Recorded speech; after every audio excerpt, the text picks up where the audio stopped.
ಆ ತಪ್ಪ್ ಏನು ಅಂತ ನಾವ್ ಕಂಡು ಹಿಡಿದ್ರೆ ಅದೇ ನಮಗ್ ದಾರ. ಈಗ ಅರ್ಥ ಆಯ್ತಮ್ಮ. ನನ್ ಭಾಷೆಯಲ್ಲಿ ಹೇಳ್ಬೇಕು ಅಂದ್ರೆ ಬಲ್ಬ್ ಆನ್ ಆಗೋ ಸ್ವಿಚ್ ಯಾವ್ದು ಅಂತ ಕಂಡುಹಿಡಿಬೇಕು ಅಂತಿದ್ಯಾ ಅಲ್ವಾ? ಅದೇ ಹೋಲ್ಕೆ ಬೇರೆ ಆದ್ರೂ ಫೈನಲ್ ಮೀನಿಂಗ್ ಅದೇ ಅಲ್ವಾ? ಆದ್ರೆ ಹೇಗ್ ಕಂಡುಹಿಡಿಯೋದು? ಆ ಶಾಪ್ ಓನರ್ ಇದನಲ್ಲೇ, ಅವನ್ನ ಹೆದ್ರಿಸೋ ಅಥವಾ ದುಡ್ಡು ಕೊಟ್ಟೋ ಏನಾದ್ರೂ ಮಾಡಿ ಅವನ ಹತ್ರ ವಿಷಯ ಏನು ಅಂತ ತಿಳ್ಕೋಬೇಕು. ಆಗ ದೇವ್ಯಾನಿ ನಾವ್ ಹೇಳೋ ಮಾತನ್ನ ಕೇಳ್ತಾಳೆ. ನಿನಗೂ ವಿವೇಕ್ಗೂ ಮದ್ವೆ ಮಾಡೋಕೆ ಒಂದು ಸರಿಯಾದ ದಾರಿ ಅವಳೇ ಹೇಳ್ತಾಳೆ.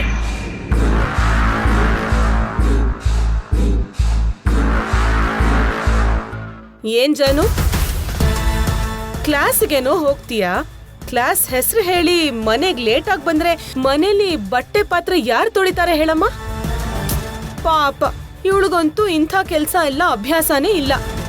ನನಗೋ ಆರೋಗ್ಯನೇ ಸರಿ ಇರಲ್ಲ. ಈಗ ಎಲ್ಲ ಕೆಲ್ಸ ನೀನೇ ನೋಡ್ಕೋಬೇಕಲ್ವಮ್ಮ? ಸರಿ ಚಿಕ್ಕಿ, ನಾನು ಹೋಗಿ ಕೆಲಸ ನೋಡ್ಕೊಂತೀನಿ. ಇವಳು ಕ್ಲಾಸ್ ಅಂತ ಹೊರಗಡೆ ಹೋಗಿ ಎಲ್ಲಿ ವಿವೇಕ್ನ ಮೀಟ್ ಮಾಡಿ ಬುಟ್ಟಿಗೆ ಹಾಕೊಳ್ತಾಳ ಅಂತ ನನಗ್ ತುಂಬಾ ಹೆದರಿಕೆ ಆಗ್ತಿದ್ಯಮ್ಮ. ನೀನ್ ಹೆದರ್ಬೇಡ್ವೆ. ಆಲ್ರೆಡಿ ದೇವ್ಯಾನಿ ಮನಿಷಾ ನಮಗ್ ಮಾತ್ ಕೊಟ್ಟಿದ್ದಾರೆ. ವಿವೇಕ್ ನಿನ್ನವನೇ, ನಿನ್ ಗಂಡನೇ. ಆದ್ರೆ ಅಷ್ಟ್ರಲ್ಲಿ ನಾವು ದೇವ್ಯಾನಿನ ಇನ್ನೂ ಹಿಡಿತಕ್ಕೆ ತಗೋಬೇಕು. ತಗೊಳ್ಳೋಣ.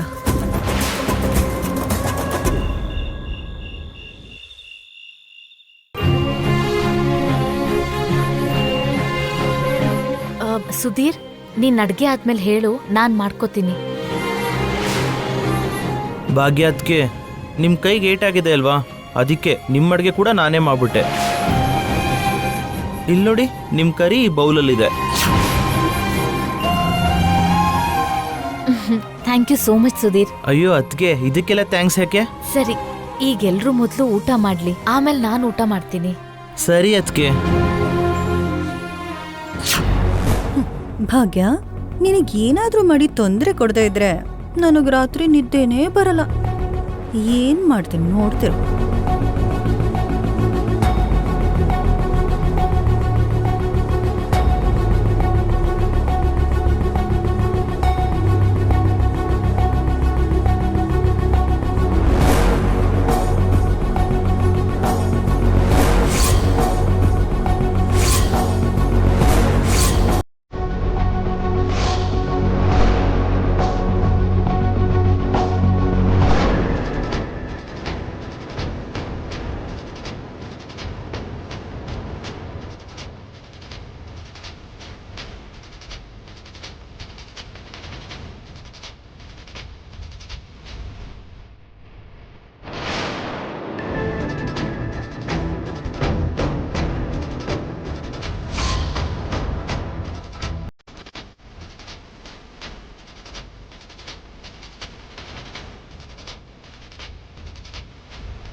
ಸುಧೀರ್, ಎಲ್ರೂ ಬಂದಾಯ್ತು. ನಮ್ಮೆಲ್ರಿಗೂ ಊಟ ಬಡ. ಹಾ, ಬರ್ತಿದ್ದೀನಮ್ಮ.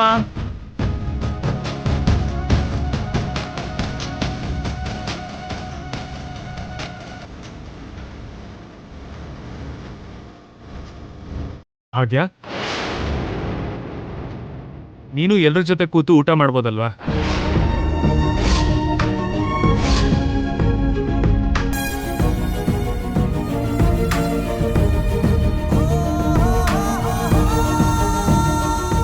ಇಲ್ಲ ಮಿತ್ರ ಅವ್ರೆ, ನಾನು ಆಮೇಲೆ ಮಾಡ್ತೀನಿ.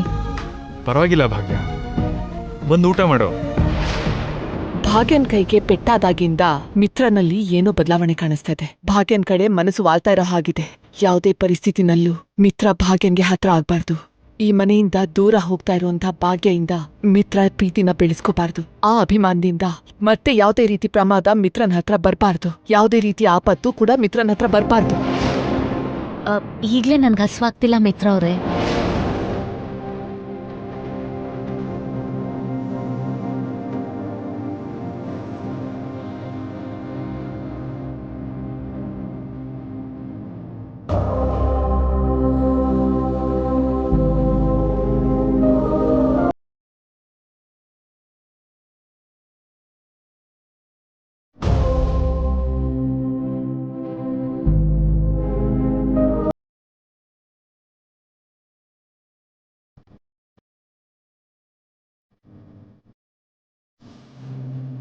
ಸಾಕು.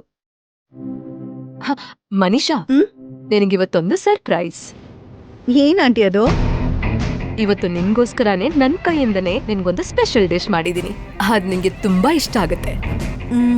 ಇವತ್ ಏನ್ ಸ್ಪೆಷಲ್ ಆಂಟಿ? ಇಷ್ಟ ಇರೋರಿಗೋಸ್ಕರ ನಾವ್ ಆಗಾಗ ಏನಾದ್ರೂ ಮಾಡ್ತಾ ಇರ್ಬೇಕು ಮನೀಷಾ. ಆಗ್ಲೇ ನಮ್ ಅಭಿಮಾನ ಪ್ರೀತಿ ಅವ್ರಿಗೆ ಗೊತ್ತಾಗೋದು. ಇದನ್ನ ಮಿತ್ರ ಕೂಡ ಅರ್ಥ ಮಾಡ್ಕೊಂಡ್ರೆ ಒಳ್ಳೇದು.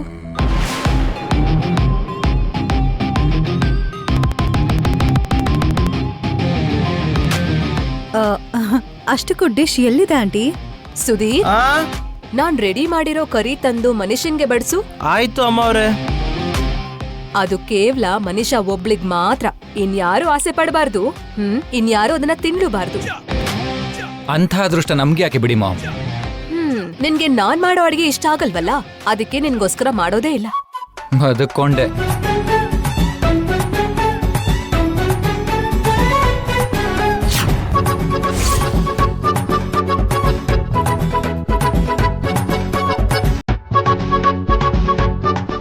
ಡಿಶ್ ಏನು? ಭಾಗ್ಯಂಗೋಸ್ಕರ ಉಪ್ಪು ಖಾರ ಜಾಸ್ತಿ ಹಾಕಿರೋ ಡಿಶ್ ತರ ಇದೆ.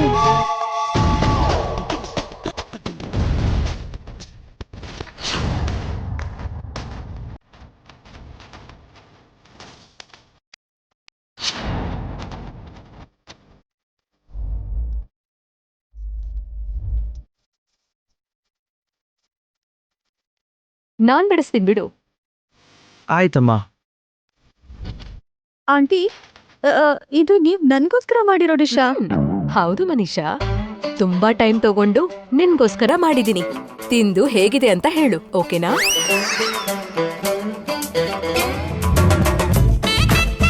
ಅಯ್ಯೋ, ಇದು ಭಾಗ್ಯನ್ ಡಿಶ್ ಅನ್ಕೊಂಡು ಇದಕ್ಕೆ ಉಪ್ಪು ಖಾರ ಎಲ್ಲ ಜಾಸ್ತಿ ಹಾಕ್ಬಿಟ್ಟಿದ್ದೀನಲ್ಲ.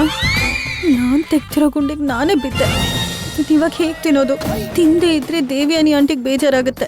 ಇದ್ರಲ್ಲಿ ಉಪ್ಪು ಖಾರ ಹೆಚ್ಚಾಗಿದೆ ಅಂದ್ರೆ ದೇವಿಯಾನಿ ಆಂಟಿ ಮರ್ಯಾದೆನ ತೆಗ್ದಾಗುತ್ತೆ. ಇವಾಗ ಏನ್ ಮಾಡ್ಲಿ? ಏನ್ ಯೋಚಿಸ್ತಾ ಇದ್ಯಾ ಮನೀಷಾ? ತಿನ್ನು. ನಮ್ಮಮ್ಮ ನಿನ್ ಮೇಲಿರೋ ಪ್ರೀತಿ ಅಭಿಮಾನ ಎಲ್ಲ ಸೇರಿಸಿ ಮಾಡಿದಾಳೆ. ಅದಕ್ಕೆ ಅಷ್ಟು ಪ್ರೀತಿಯಿಂದ ತಿನ್ನು ಅಂತ ಹೇಳ್ತಾ ಇದ್ದಾಳೆ. ನಮ್ಮಮ್ಮನ ಪ್ರೀತಿನ ಸಹಿಸ್ಕೊಂಡವಳು ನೀನೊಬ್ಳೆ. ತಿನ್ನು. ದೇವ್ರೆ, ನನ್ನ ಕೈಗೆ ನಾನೇ ಬರೆ ಹಾಕೊಂಡಾಗಾಯ್ತು. ಏನಾದ್ರೂ ಆಗ್ಲಿ, ತಿನ್ಲೇಬೇಕಲ್ಲ.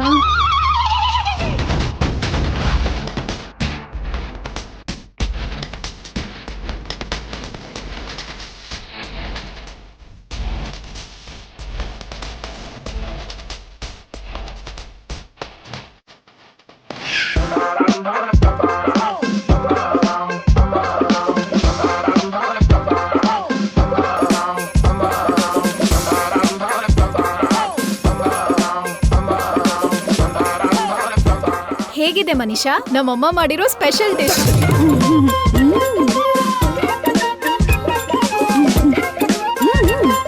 ಚಿಕ್ಕಮ್ಮ ಕೂಡ ಸೂಪರ್ ಆಗಿ ಅಡ್ಗೆ ಮಾಡ್ತಾರೆ ಮನೀಷಾ. ನಿಂಗ್ ಕೂಡ ಇಷ್ಟ ಆಗಿರುತ್ತೆ ಅಲ್ವಾ? ಏನ್ ಮನೀಷಾ, ಅಷ್ಟೊಂದ್ ಚೆನ್ನಾಗಿದ್ಯಾ? ಒಂದ್ ಮಾತು ಕೂಡ ಹೇಳ್ತಿಲ್ಲ.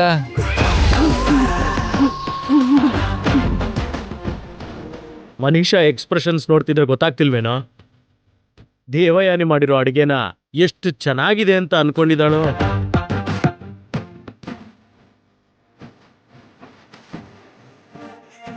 ಆಂಟಿ, ಸೂಪರ್ ಆಗಿ ಮಾಡಿದೀರಾ. It's very nice. Thank you so much Manisha.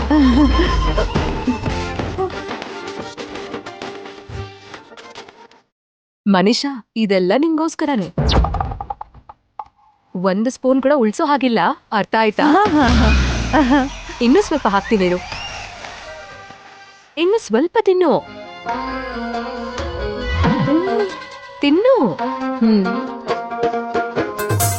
O my god, ಇದನ್ನಷ್ಟು ನಾನು ತಿಂದೆ ಅಂದ್ರೆ ಇವತ್ತೇ ಸ್ವರ್ಗಕ್ಕೋ ನರಕಕ್ಕೋ ನಂಗೆ ಟಿಕೆಟ್ ಮಾಡಿಸ್ಬೇಕಷ್ಟೆ. ಇಷ್ಟು ತಿಂದ್ರೆ ಈವಾಗಲೇ ಸತ್ತು ಹೋಗ್ತೀನಿ. ಅಯ್ಯೋ,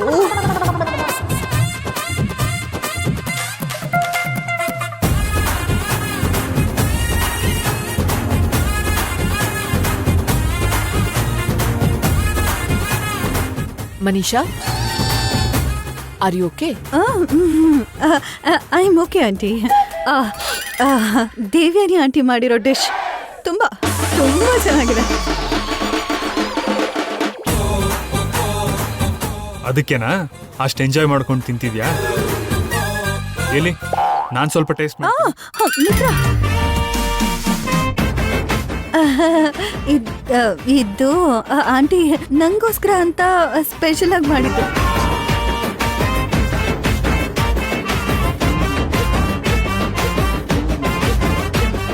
ಇದನ್ನ ನಾನಿನ್ ಯಾರ ಜೊತೆನೂ ಶೇರ್ ಮಾಡ್ಕೊಳ್ಳಲ್ಲ. ಸರಿ, ನೀನು ಒಬ್ಳೇ ಎಂಜಾಯ್ ಮಾಡು.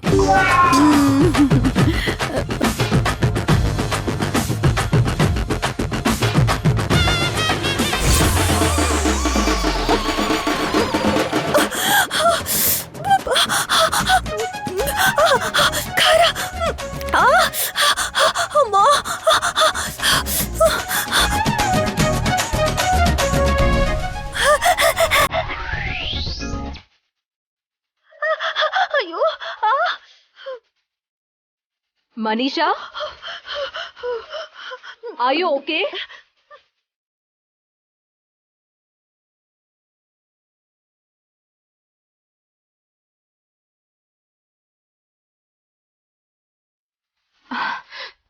ಮನೀಷಾ,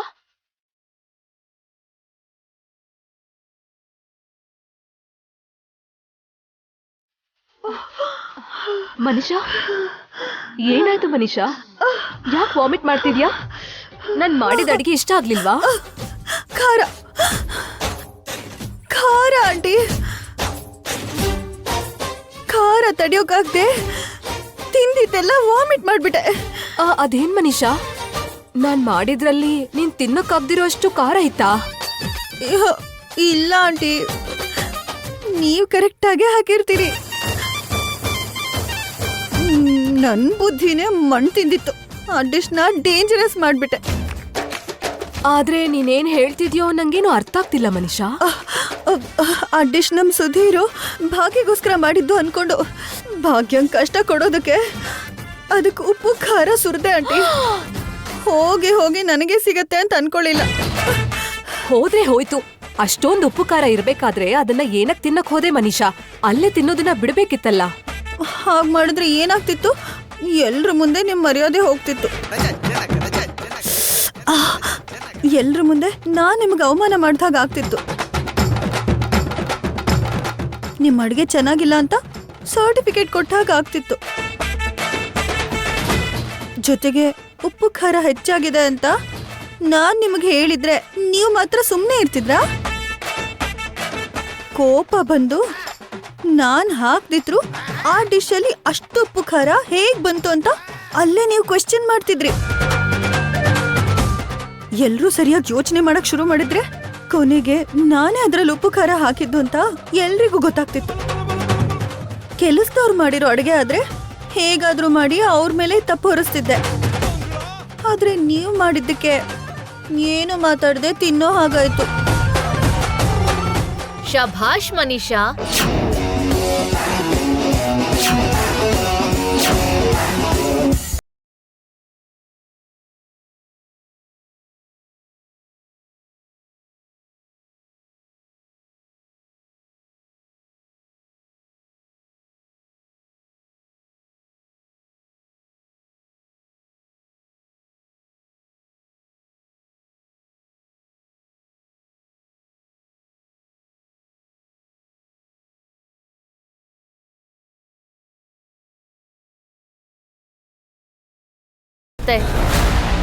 ನಿಂಗೊಂದ್ ವಿಷಯ ಗೊತ್ತಾ ಮನೀಷಾ?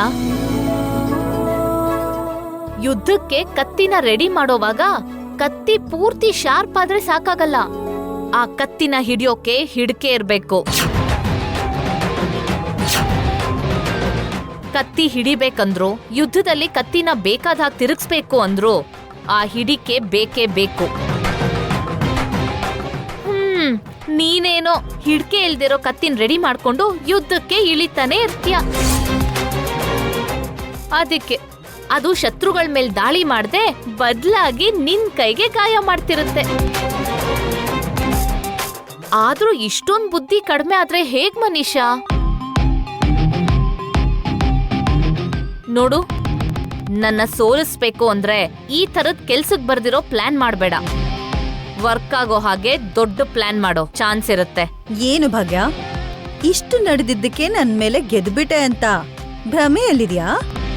ಭ್ರಮೆ ಅಲ್ಲ, ನಿಜ. ನೀನ್ ಬಿಟ್ಟ ಬಾಣನ ತಿರ್ಗಿ ನಿನಗೆ ಚುಚ್ಚೋ ಹಾಗೆ ಮಾಡ್ದೋಳು ನಾನೇ. ಅದು ಅಂದ್ಕೊಳ್ದೆ ಆಗಿದ್ದಲ್ಲ, ನಾನ್ ಪ್ಲಾನ್ ಮಾಡೇ ಆಗಿದ್ದು.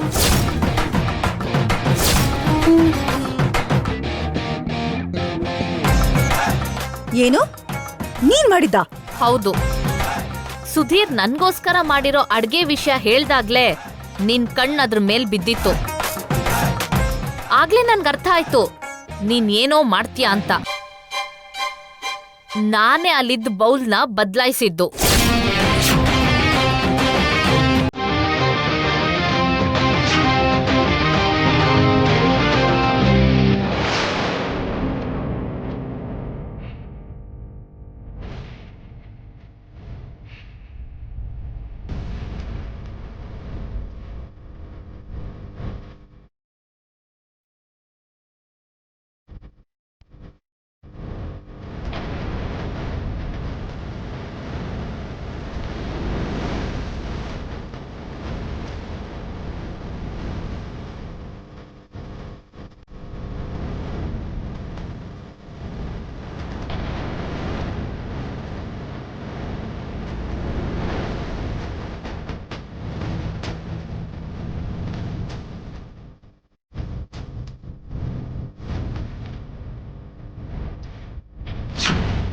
ನೋಡ್ತೀಯ ಮನೀಷಾ, ನಿನ್ ಬೆರಳಿಂದ ನಿನ್ ಕಣ್ಣೆ ಚುಚ್ಕೊಳ್ಳೋ ತರ ಹೇಗ್ ಮಾಡ್ದೆ?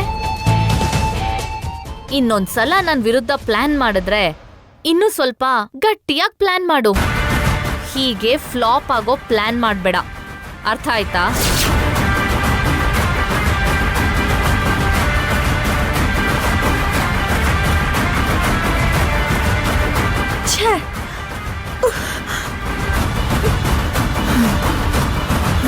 ಭಾಗ್ಯ ಹೇಳಿದ್ದು ನಿಜನೇ ಆಂಟಿ. ನೆಕ್ಸ್ಟ್ ಮಾಡೋ ಪ್ಲಾನ್ ಭಾಗ್ಯ ಲೈಫಲ್ಲಿ ಆಟಮ್ ಬಾಂಬ್ ತರ ಸಿಡಿಬೇಕು.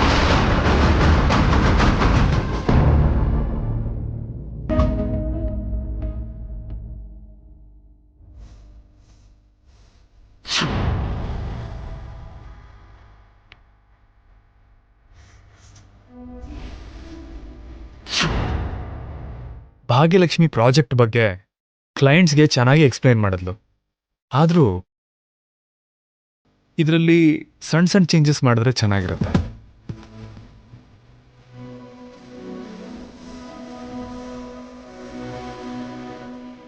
ಧೀಂ ಧನಕ ಧೀಂ ತಗದಕ ಧೀಂ ಧನಕ ಧೀಂ ಧೀಂ ಧನಕ ಧೀಂ ತಗದಕ ಧೀಂ ಧನಕ ಧೀಂ ಧೀಂ ಧನಕ ಧೀಂ. ಮಿತ್ರ ಅವರು ಆಫೀಸ್ ನಂಬರ್ ಕಾಲ್ ಮಾಡ್ತಿದಾರಲ್ಲ. ಹೆಲೋ.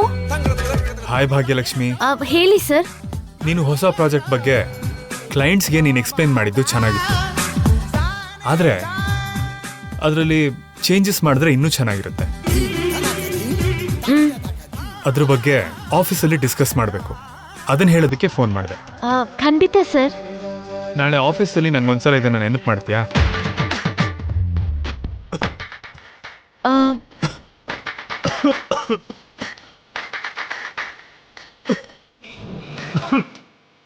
ಏನಾಯ್ತು ಸರ್? ಸ್ವಲ್ಪ ಒಣಕೆಮ್ಮಾಗಿರೋ ಹಾಗಿದೆ ಭಾಗ್ಯಲಕ್ಷ್ಮಿ. ಸರಿ ಸರಿ ಇಡ್ತೀನಿ. ಮಿತ್ರ ಅವ್ರಿಗೆ ತುಂಬಾ ಕೆಮ್ಮು ಬರ್ತಿದೆ. ಕಷಾಯ ಮಾಡ್ಕೊಟ್ರೆ ಸ್ವಲ್ಪ ಕೆಮ್ಮು ಆರಾಮಾಗ್ಬೋದು.